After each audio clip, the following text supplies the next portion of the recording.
यदि हनुमान जी की शरणागति आप लोगे तो आपको भी, और ये बात अप्रमाणित नहीं प्रमाणित, तुम्हारो मंत्र विभीषण माना, तुम्हारो मंत्र विभीषण माना। गाइए।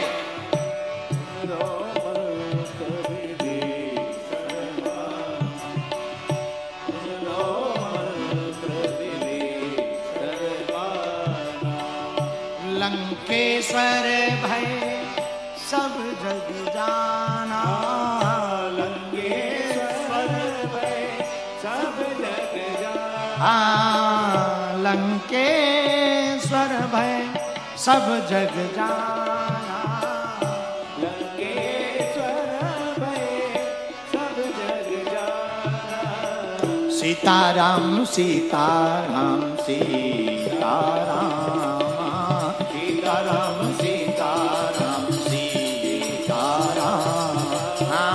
सीताराम सीताराम सीताराम। तुमरो मंत्र विभीषण माना, लंकेश्वर भय। हनुमान जी के मंत्र को मानकर विभीषण लंका के राजा हो गए, सुग्रीव जी भी राजा हो गए, खोया साम्राज्य मिल गया और घरवाली मिल गई, जो लुगाई छुड़ा ली थी बाली ने वो भी मिल गई हनुमान जी के काल। मेरे पागल, बात बहुत प्यारी सी है। हनुमान जी जिसके साथी हो जाते हैं, राम उसका हाथ कभी नहीं छोड़ते। आप हनुमान जी की शरण में आ जाओगे तो राम जी पक्का है, आपका हाथ तो छोड़ ही नहीं सकते। पर एक बात याद रखना, तुम वेद ना पढ़ पाओ तो चलेगा, पर संवेदना पढ़ना मत भूलना किसी की। हाँ, वेद ना पढ़ पाओ तो चलेगा, पर किसी की वेदना को पढ़ना सीख लेना। अगर हनुमान जी के भक्त बनना है तो ये बात याद रखना, वेद भले ही ना पढ़ पाओ पर वेदना पढ़नी आनी चाहिए तुमको। पराया दर्द जो समझे उसे इंसान कहते। दूसरों की पीड़ा, वेदना का दूसरों की पीड़ा पढ़ना, और जितना कर सको उतना करना, जितनी क्षमता ना हो। क्षमता तो बात अलग है, जितनी क्षमता उतना कर। देखो अभी तुम दो तरफ, संसार की तरफ और परमात्मा, और होना एक तरफ चाहिए। या तो पूरे संसार की तरफ रहो या पूरे परमात्मा की तरफ। तो आप कहोगे कि ये तो बड़ा कठिन काम लग रहा है, आप बाबा जी बना के छोड़ो। नहीं नहीं नहीं, बाबा जी बना के नहीं छोड़ेंगे। कई बार आप जो धर्म करते, कई बार वो धर्म होता नहीं। हाँ, एक आदमी हमको मिला जकार्ता का, तो वो बड़ा परोपकारी था। तो हमने पूछा तुमने कोई परोपकार किया? बोले हाँ किया। हमने कहा क्या परोपकार किया? बोले एक बुढ़े आदमी को स्टेशन जाना था, रेलवे स्टेशन। तो उसने हमसे पूछा कि कितने मिनट में पहुंचेंगे? तो हमने कहा 15 मिनट में। उसने कहा 5 मिनट, वो 10 मिनट में तो ट्रेन आ जाएगी, फिर छूट जाएगी। तो बोले हमने उसके ऊपर परोपकार किया। तो हमें लगा गाड़ी वाड़ी से छोड़ा होगा। उसने कहा कि हमने गाड़ी से नहीं छोड़ा, एक कुत्ता पीछे छोड़ दिया, उड़छू, और जहां कुत्ता पीछे लगा सो बोले 3 मिनट में वो स्टेशन पहुंचा। वहां सांस में सांस लिए हमने परोपकार किया। उनका गजब का परोपकार। हमने पूछा कहां से हो? बोले जकार्ता से। बहुत बढ़िया, बहुत गजब का। ऐसे ऐसे भी परोपकारी लोग हैं। एक परोपकारी हमको और मिला। एक गुरुजी ने अपने 2 चेलों को कहा कि परोपकार करना चाहिए, पर आज जाओ वापस परोपकार करो। दिन भर में क्या परोपकार किया शाम को बताओ। दोनों शिष्य वापस आए तो गुरुजी ने पूछा परोपकार किया? बोले किया। क्या परोपकार किया? तो पहले वाले ने कहा कि एक बूढ़ी माता जी को हमने सड़क पार करा। बोले बहुत बढ़िया, बहुत बढ़िया। दूसरे से पूछा तुमने क्या किया? बोले हमने भी परोपकार किया। क्या परोपकार किया? बोले उसी माता जी को हमने भी सड़क पार करा। तो बोले माता जी एक थी और परोपकार 2 लोगों ने एक साथ कैसे किया?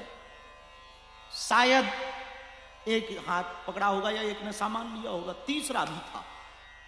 उससे पूछा तुमने क्या किया? बोले हमने भी परोपकार किया। क्या? बोले हमने भी उसी माता जी को सड़क पार कराया। अब गुरुजी टेंशन में हो गए कि तीन तीन लोगों ने एक परोपकार किया। बोले दरअसल आप लोगों ने तीनों ने मिलकर एक ही परोपकार कैसे किया? बोले गुरुजी दरअसल वो सड़क पार होना नहीं चाहती थी और हमको परोपकार करना था। तो बोले हमने पकड़े पैर, इसने पकड़े हाथ और तीसरे ने पकड़ा सामान। अब बोले तो गुरुजी ने बोला कि बड़े मूर्ख हो, फिर तो वो गाली दे रही होगी। तो बोले दे रही थी, पर आपने ही कहा कि परोपकार में गालियां भी मिले तो सहते रहना चाह रही।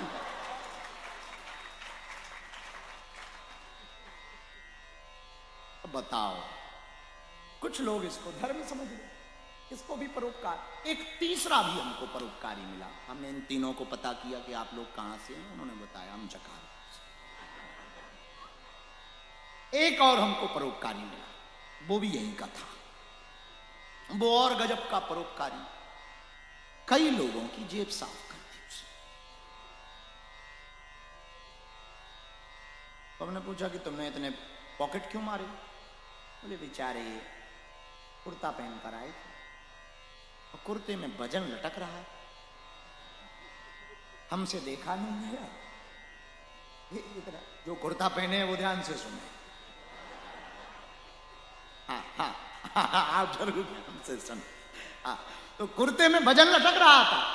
अब वो बार बार जब चलते थे तो वो वजन लग रहा था, पैर में लग रहा था, जांग में लग रहा था, हमसे देखा नहीं गया। हम परोपकारी आदमी, हमने सोचा इनका वजन इनका नहीं रहेगा, हमारा हो। और बोले हमने,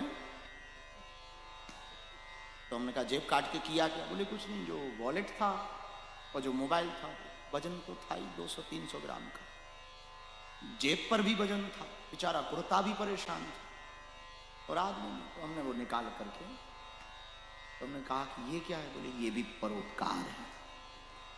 हमने पूछा बेटा कहाँ रहते हो?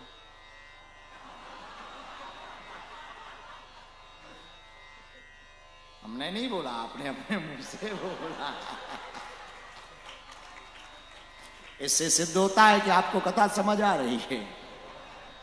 हम कुछ और समझाना चाह रहे हैं। हम जकार्ता से इस बार दिल्ली से बोलने वाले थे, लेकिन अब आप अपने मुंह से ही कह रहे हो तो ठीक है, फिर बात अलग।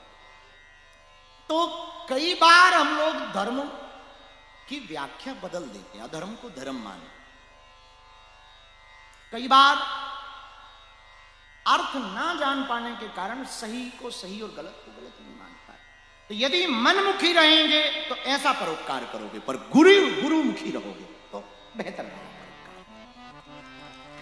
हम आपको बताना ये चाहे कि मनमुखी होने के बाद ये परिणाम होता है, पर गुरुमुखी हो जाओगे तो सही को सही और गलत का गलत का भेद कर पाओगे। इसीलिए आज का सूत्र है मनमुखी नहीं, बोलो बोलो बोलो, गुरुमुखी।